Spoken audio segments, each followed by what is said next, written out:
아멘. 오늘 저희에게 주신 은혜의 말씀은 창세기 28장 10절부터 마지막 절 22절까지입니다. 창세기 28장 10절부터 22절까지의 말씀입니다. 하나님의 말씀을 봉독해 드립니다. 야곱이 브엘세바에서 떠나 하란으로 향하여 가더니 한 곳에 이르러는 해가 진지라. 거기서 유숙하려고 그곳에 한 돌을 취하여 베개하고 거기 누워 자더니 꿈에 본즉 사다리가 땅 위에 섰는데 그 꼭대기가 하늘에 닿았고 또 본즉 하나님의 사자가 그 위에서 오르락 내리락 하고 또 본즉 여호와께서 그 위에 서서 가라사대 나는 여호와니 너의 조부 아브라함의 하나님이요 이삭의 하나님이라. 너 누운 땅을 내가 너와 내 자손에게 주리니 내 자손이 땅의 티끌같이 되어서 동서남북에 편만할지며 땅의 모든 족속이 너와 내 자손을 인하여 복을 얻으리라. 내가 너와 함께 있어 내가 어디로 가든지 너를 지키며 너를 이끌어 이 땅으로 돌아오게 할지라. 내가 내게 허락한 것을 다 이루기까지 너를 떠나지 아니하리라 하신지라. 야곱이 잠에 깨어 가로되 여호와께서 과연 여기 계시거늘 내가 알지 못하였도다. 이에 두려워하여 가로되 두렵도다. 이것이요 다른 것이 아니라 이는 하나님의 전이요 이는 하늘의 문이로다 하고 야곱이 아침에 일찍 일어나 베개하였던 돌을 가져 기둥으로 세우고 그 위에 기름을 붓고 그곳 이름을 베델이라 하였더라. 이 성의 본 이름은 루스더라. 야곱이 서원하여 가로되 하나님이 나와 함께 계시사 내가 가는 이 길에서 나를 지키시고 먹을 양식과 입을 옷을 주사 나로 평안히 아비 집으로 돌아가게 하시오면 여호와께서 나의 하나님이 되실 것이요 내가 기둥으로 세운 이 돌이 하나님의 전이 될 것이요 하나님께서 내게 주신 모든 것에서 10분의 1을 내가 반드시 하나님께 드리겠나이다 하였더라. 아멘. 여러분 참 잘 오셨습니다. 오늘 9월의 마지막 주일이고 또 마지막 날입니다. 자, 오늘 또 우리 늘 하던 대로 양손을 좀 가슴에 얹고 믿음으로 고백했으면 좋겠어요. 나는 하나님의 특별한 사랑을 받은 사람입니다. 두 번 합니다. 나는 하나님의 특별한 사랑을 받은 사람입니다. 난 하나님의 특별한 사랑을 받은 사람입니다. 믿습니까 여러분? 또 한번 같이 외쳐볼까요? 하나님을 기쁘시게, 사람을 행복하게. 네, 그렇습니다. 지난주부터 저희가 성경의 기도들 시리즈를 하고 있습니다. 성경에는 많은 기도가 나오는데요. 그 중에서 우리의 삶에 필요한 교훈들을 하나씩 골라서 말씀을 나누고 적용하려고 합니다. 지난주는 아브라함의 기도, 우리가 잘 아는 중보 기도입니다. 오늘은 야곱의 기도, 서원 기도를 가지고 나누려고 합니다. 자, 오늘 본문을 이미 들으셨는데요. 누구의 이야기인지 좀 잘 들어보시기 바랍니다. 제가 읽어드리겠습니다. 무서운 폭염과 독충들이 들끓는 사막 한가운데 뒤를 자꾸만 돌아보면서 무엇인가 황급히 쫓기는 한 사람이 있다. 급히 도망치느라 여행을 위한 기본 물품도 전혀 준비하지 못하고 그저 손에 지팡이 하나를 잡은 채 허겁지겁 숨이 멎도록 도망치고 있다. 나무 한 그루, 물 한 모금도 얻을 수 없는 광야. 이 사람은 더 이상 한 걸음도 옮길 수 없을 만큼 지쳐 돌무더기 곁에 쓰러진다. 사막의 지평선으로 붉은 노을이 지면서 아득히 먼 곳에서는 잠잠했던 모래 폭풍이 일기 시작한다. 어둠이 내리면서 덕충과 전갈이 꼬리를 치켜들고 땅굴 속에서 먹이를 찾아 기어 나온다. 모닥불조차 피울 곳이 없어 어느새 차가운 밤이슬이 옷을 촉촉히 적신다.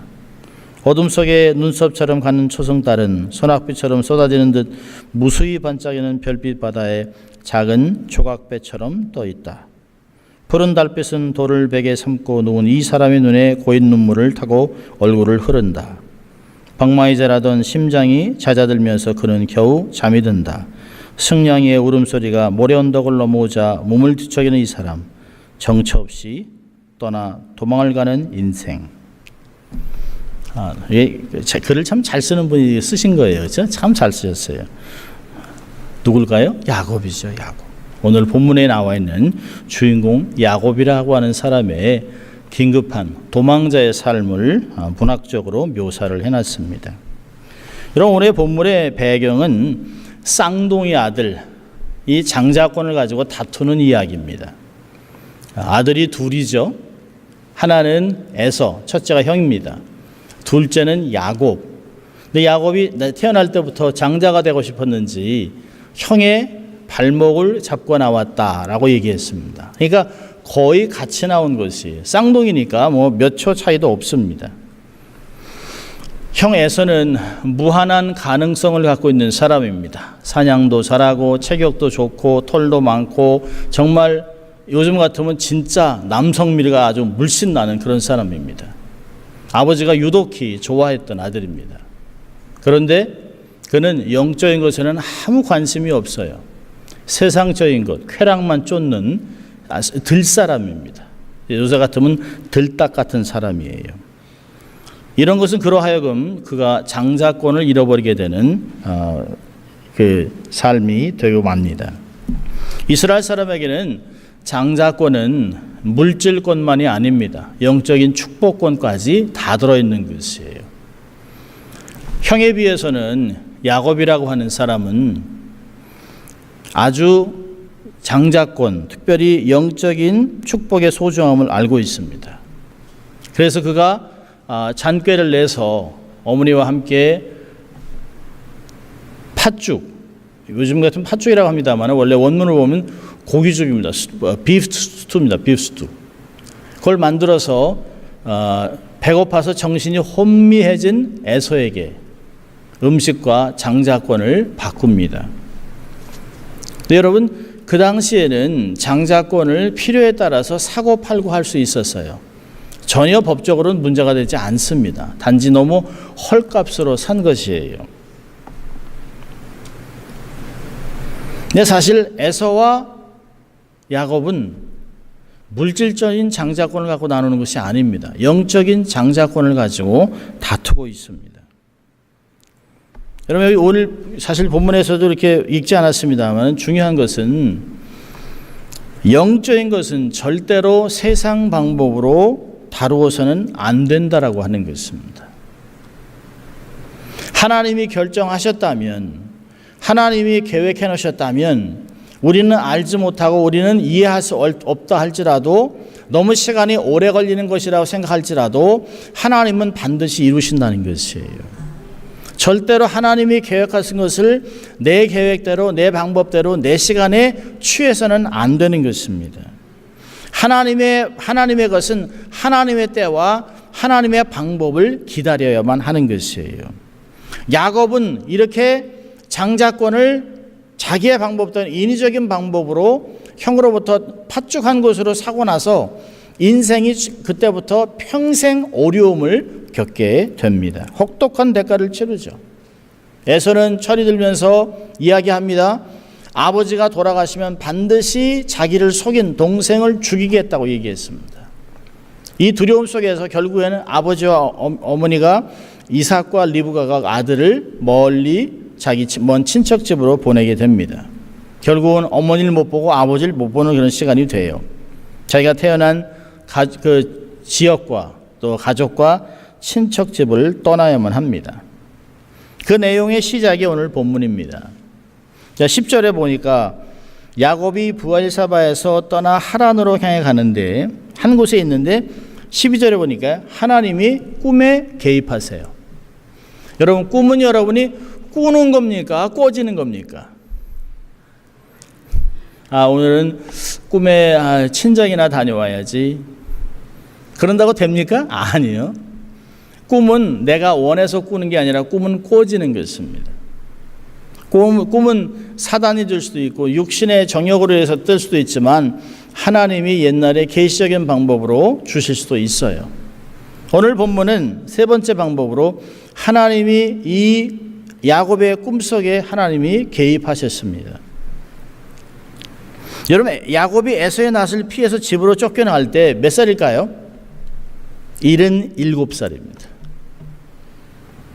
젊은 나이가 아닙니다. 평생을 자라오면서 영적인 유산을 귀히 여기고 예배자로 성장한 야곱이 하나님의 말씀을 이루기 위해서 외로운 속에 정말 곤히 잠든 야곱, 이를 주님이 찾아오셨습니다. 여러분, 12절 보니까 우리 12절 한번 같이 읽을까요? 12절 시작. 꿈에 본즉 사닥다리가 땅 위에 섰는데 그 꼭대기가 하늘에 닿았고 또 본즉 하나님의 사자가 그 위에서 오르락 내리락 하고. 야곱은 이 꿈을 통해서 하나님을 만납니다. 하나님이 사닥다리 위에서 그 위에 서서 말씀하세요.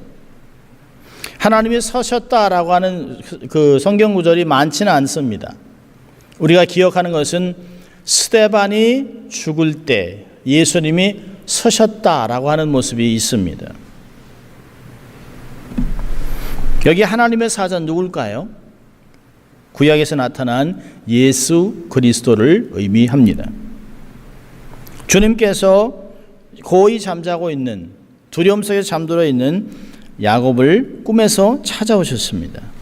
그리고 13절부터 15절까지 대단한 말씀을 하세요.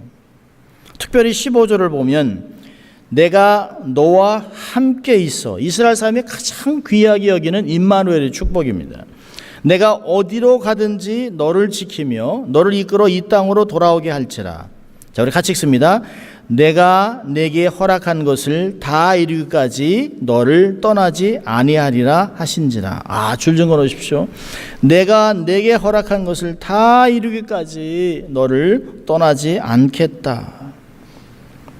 여러분, 하나님께서 이렇게 말씀하시는 것은 아브라함과 이삭에게 하셨던 약속과 똑같은 말씀입니다. 그에게 땅과 자손을 주고 그를 세계 만민을 위해 복의 근원으로 쓰겠다라고 하는 것이에요. 13절에 보면 내 누운 땅을 주겠다는 거죠. 14절에 자손을 준다는 것이에요. 민족을 일으키겠다는 것입니다. 땅과 자손을 줘서 세계 만민을 위해 복의 근원을 쓰겠다고 하는 것은 아브라함과 이삭에게 주었던 동일한 축복의 말씀을 이야기하고 있습니다. 여러분, 야곱은 현재 노숙자입니다. 장래를 보장 못지 받던 노숙자 할지라도 천하 만민이 그를 통해 복을 받을 것이라고 하는 원대한 비전을 하나님이 주셨어요. 여러분, 이것은 야곱이 잘나서가 아닙니다. 전능하신 하나님이 뜻을 두시고 그에게 약속하셨기 때문에 이루어지는 것이에요.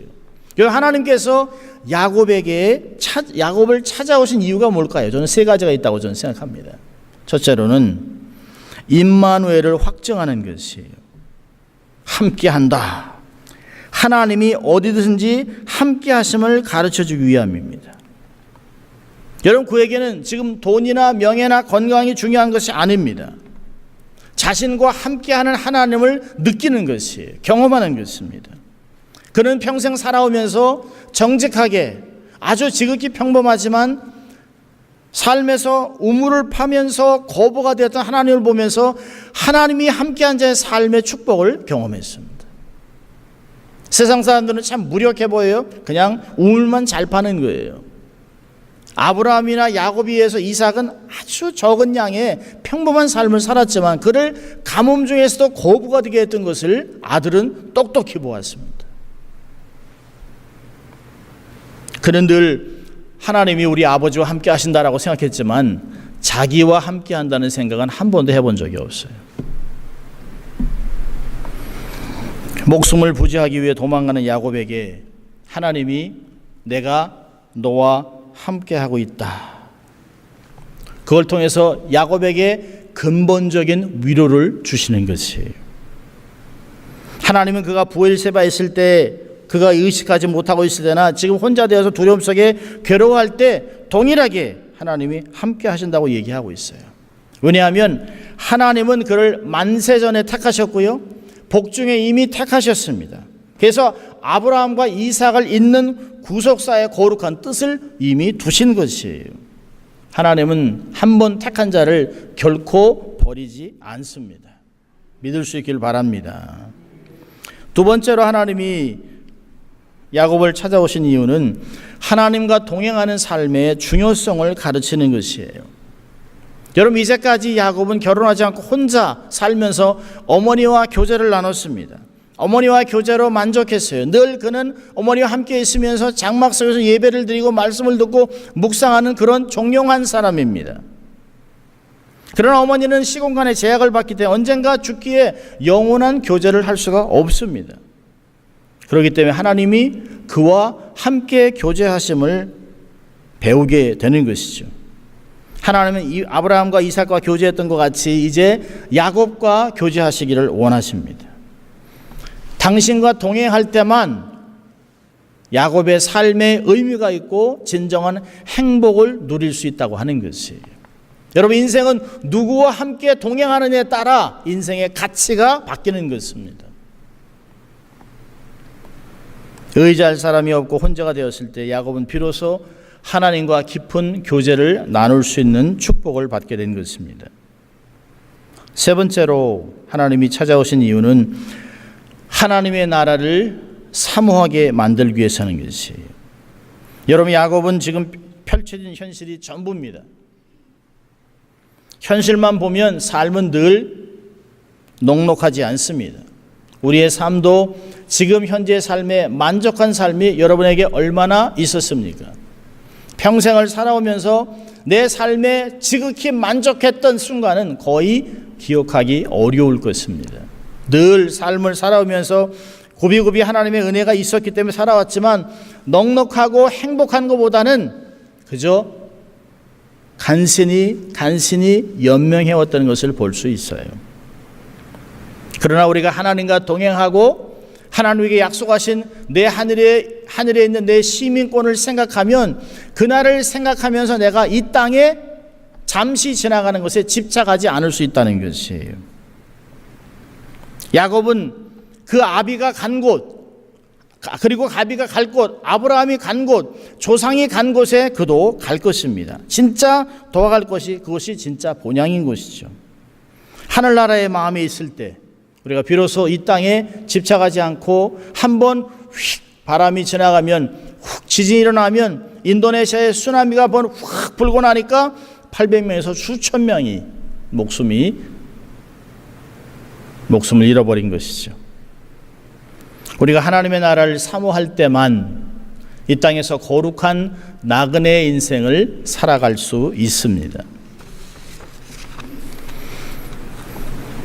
하나님이 잠자고 있던 그에게 이렇게 말씀을 한 후에 야곱이 잠에서 벌떡 일어나 깹니다. 잠에 깹니다. 16절에. 그리고 그가 이렇게 해요. 처음으로 하나님의 임재를 고백합니다. 하나님께서 과연 아버지와 함께 하셨던 그 하나님이 도망가고 있는 이곳, 아무것도 아닌 이곳, 광야에 이곳에 돌베개를 자고 있는 이곳에서 하나님이 나를 만나주셨다라고 얘기하고 있습니다. 황량한 벌판에서도 함께 하시는 하나님을 체험했습니다. 그리고는 가슴 벅찬 고백을 하잖아요. 두렵도다. 이것이요 다른 것이 아니라 이는 하나님의 전이요 하늘의 문이라. 여러분, 야곱은 새로운 영안이 열린 것이에요. 새로운 시대가 자기의 삶에 열리는 것이에요. 야곱은 그것을 베델, 곧 하나님의 집이라고 했습니다. 예배드리는 장소가 따로 정해 있는 것이 아닙니다. 우리가 예배드리는 그곳, 그것이 자동차 안이든 내 방이든 차고든 어디든 그것은 바로 하나님의 임재가 있는 하나님의 처소가 되는 것이에요. 여러분, 그래서 우리는 어딜 가나 명당을 찾을 필요가 없어요. 우리가 가는 곳이 바로 하나님의 임재가 있는 줄 믿습니다. 내가 아버지 하나님이라고 외치는 그곳이라면 그것은 바로 거룩한 장소가 되는 것이에요. 이런 놀라운 것을 경험한 야곱이 20절에 서원합니다. 야곱이 서원을 해요. 여러분, 대개 언제 서원합니까? 사람들이 자기가 너무 힘들 때, 하나님 요거만 넘어설 수 있으면, 요렇게만 해주시면, 살려주시면, 직장을 주시면, 이걸 회복해 주시면 저렇게 얘기하겠습니다 라고 얘기를 합니다. 근데 대개 사람들은 잊어버리고 살아요. 그리고 내가 잘했다라고 생각합니다. 내가 그때 결정을 잘했어, 최선을 다했다라고 스스로 자위합니다. 또 사람이 언제 서운할까요? 너무 기분 좋을 때, 너무 잘 나갈 때. 우리는 삶을 살아가면서 한두 번씩은 하나님께 서원 기도를 드립니다. 하나님, 제가 하나님께 삶을 드리겠습니다. 하나님, 이것만 벗어날 수 있으면 제가 이렇게 해드리겠습니다. 성경은 이야기합니다. 너의 서원을 더디게 하지 마라. 서원을 갚으라고 얘기하고 있습니다. 놀라운 것은 야곱이 대단한 서원을 해요. 자기에게 주신 비전이 너무너무 엄청나기 때문에 감동이 돼서 하루 전만 해도 두렵고 떨리고 어떻게 할지 전혀 알 바를 못하는 그런 인생이 하나님의 비전과 꿈과 위로를 받고 나니까 인생의 모든 것을 다 가진 것 같은 것이에요. 그러고 나서 하나님, 이제 막 하나님 앞에 이렇게 막 이야기할 수 있는 거죠. 하나님이 저를 함께 하시고 저를 이렇게 먹을 것을 주시고 옷을 주시고 이곳에 돌아오게 하시면, 이렇게 간구를 한 후에 세 가지를 서원합니다. 첫째, 내가 하나님만 섬기겠습니다. 둘째, 성전을 지어 바치겠습니다. 셋째, 11절 드리겠습니다. 그런데 한 가지도 안 지킵니다. 한 가지도 안 지켜요. 그래도 하나님이요, 야곱을 나무라지 않습니다. 이렇게 서원한 야곱을 때에 맞춰 그가 정말 필요할 때마다 하나님이 야곱을 다시 찾아와 축복하여 가라사대 35장은 이야기해요.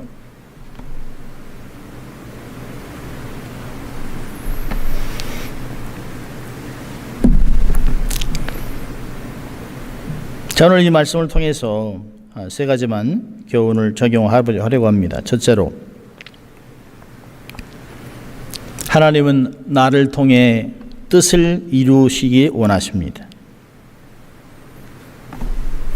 여러분, 나는 하나님의 원대한 뜻을 가지고 이 땅에 태어나는 것을 믿어야 하는 것입니다.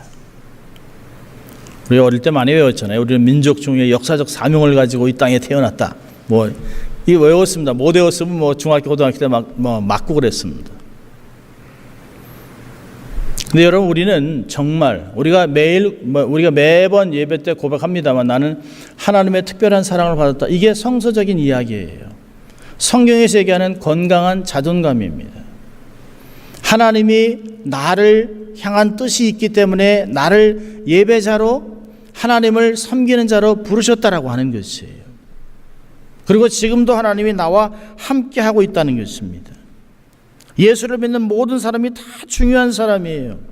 나를 향한 하나님의 뜻은 도대체 무엇인지 발견하고, 그것을 발견했다면 그것을 어떻게 이룰 것인가를 하나님께 간구해야 되고 애를 써야 되는 것이에요. 시편 35편 27절은 이렇게 얘기하고 있습니다. 그 종의 형통을 기뻐하시는 여호와는 광대하시다. 하나님이 나의 삶의 형통함을 기뻐하신다는 것이에요. 저는 어느 부모가 자식이 잘 되는 걸 보고 저놈 나보다 잘 되네, 안 되는데 나보다 앞서면 안 되지, 좀 이게 누르고, 그러지 않죠. 그러지 않습니다. 시편 138편 8절은 나와 관계된 모든 것을 하나님이 이루실 것이에요. 내가 중요한 것이에요. 하나님은 내게 관심이 있습니다. 나를 힘들게 하고 하나님 말씀을 거부하게 만드는 그 상대방, 가장 가까운 곳에서 내 신앙에 금이 가게 하는 사람들에게 관심이 있는 것이 아닙니다. 하나님은 내게 관심이 있어 나로 하여금 다른 사람을 변화시키게 하게 하는 것이에요. 축복의 통로로 사용하는 것입니다. 확신하고 살아가야 합니다. 상황이나 현실에 속지 말고 믿음으로 뛰어넘어 전진해야 됩니다. 정면 돌파하십시오. 자신을 보지 자기를 보지 마세요. 내가 할 수 있는 것은 아무것도 없습니다. 나를 통해 역사하시는 하나님만이 있을 뿐입니다.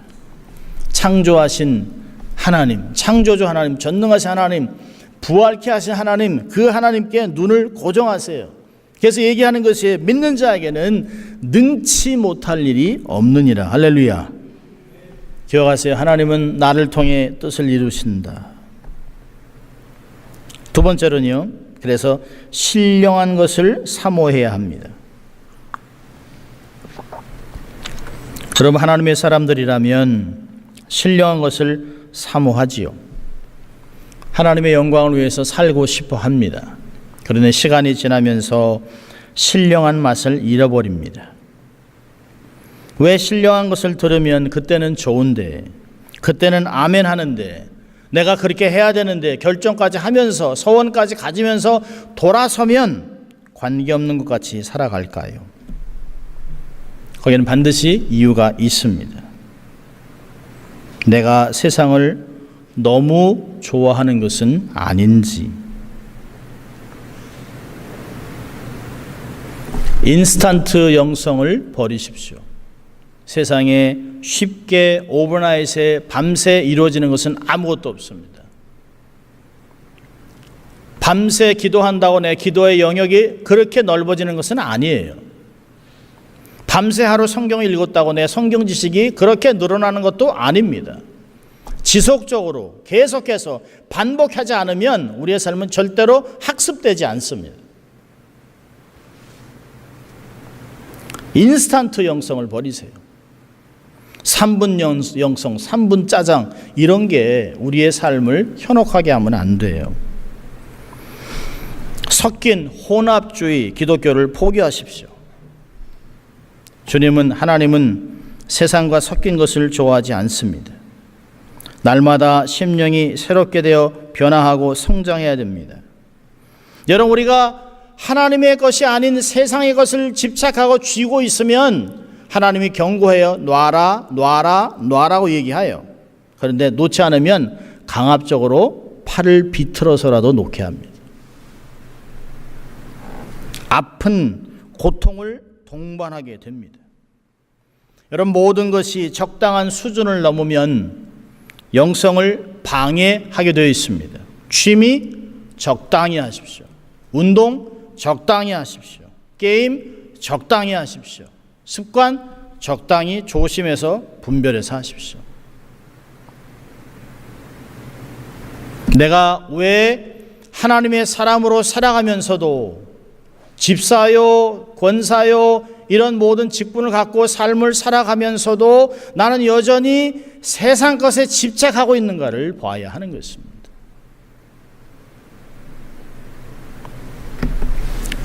자, 세 번째로는 하나님을 향한 선한 소원을 가져야 합니다. 하나님의 은혜를 생각하면서 큰 뜻을 이루어드릴 소원을 가지세요. 하나님, 제가 가난한 선교지에 제가 교회 하나 지어드리겠습니다. 제가 병원 하나 지어드리겠습니다. 제가 선교사를 10명씩 파송하겠습니다. 재물의 복을 주십시오. 안 주시면 못하는 거죠. 그건 하나님이 하실 거죠. 적어도 소원을 가지라는 것이에요. 제가 속한 곳에서 하나님의 영광을 돌리며 살겠습니다. 불치병을 개발할 약을 발명할 수 있도록 지혜를 주십시오. 건강이 회복돼서 나보다 어렵고 소외된 자들을 섬기게 도와주십시오. 남은 여생을 실버 미션으로 할 수 있도록 도와주세요. 사회에 유익한 봉사자로 살아갈 수 있도록 도와달라고 기도해야 합니다.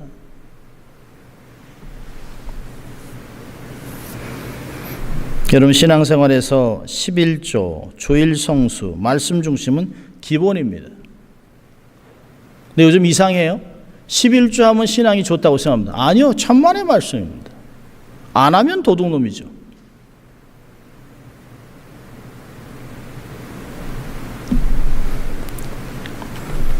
기본을 놓치지 말라는 것이에요. 기본을 놓치면서 하나님께 갖는 소원은 아무 가치가 없는 것이에요. 우리의 선한 소원은 무엇입니까? 하나님은 우리의 작은 소원도 들으시고 기뻐하셔서 30배, 100배, 1000배의 복을 주신다는 거예요. 여러분, 30배, 60배, 100배가 적은 것입니까? 은행에서 1년에 많이 줘야 5%예요. 여러분, 30배는 몇 퍼센트입니까? 3000%입니다. 3000%. 최소한 하나님이 우리가 주를 위해 심은 것에 대해서 3,000배, 6,000배, 6,000%, 10,000%의 이자를 주겠다는 것이에요. 하나님은 원하시는 대로 제한 없이 우리가 감당할 수만 있으면 얼마든지 부어주시는 하나님인 줄 믿습니다. 여기가 좋사온이라는 생각을 버려야 합니다. 스테라스코어, 적당주의를 버려야 합니다. 여러분, 여기가 편하면 저것이 불편할 것이에요. 여기서 다 누리면 저기서 누릴 게 아무것도 없을 것입니다. 여러분, 야곱에게 하셨던 말씀을 오늘 내게 주시는 말씀으로 붙잡아야 합니다. 내가 내게 허락한 것을 다 이루기까지 너를 떠나지 아니하리라. 그렇다면 주님, 지난주는 얘기했잖아요. 하나님이 사랑하는 자에게 준비하신 쌓아놓은 은혜가 많다고 그랬어요. 하나님이 주신 은혜를 다 삶에서 경험하자는 것이에요. 오늘은요, 하나님이 계획하신 계획을 내 삶에서 다 이루어드리는 것이. 하나님이 계획하신 것 깨닫게 도와주십시오. 그 하나님의 플랜을 내 삶에서 다 이루어드리길 소원합니다. 하나님이 다 나를 통해 하나님의 계획을 이루십시오. 그리고 하나님의 계획하신 것을 다 이루고 영광을 다 돌려드리고 개선장군같이 당당하게 천국에 들어갈 수 있는 우리가 돼야 하는 것입니다. 소원을 가지세요.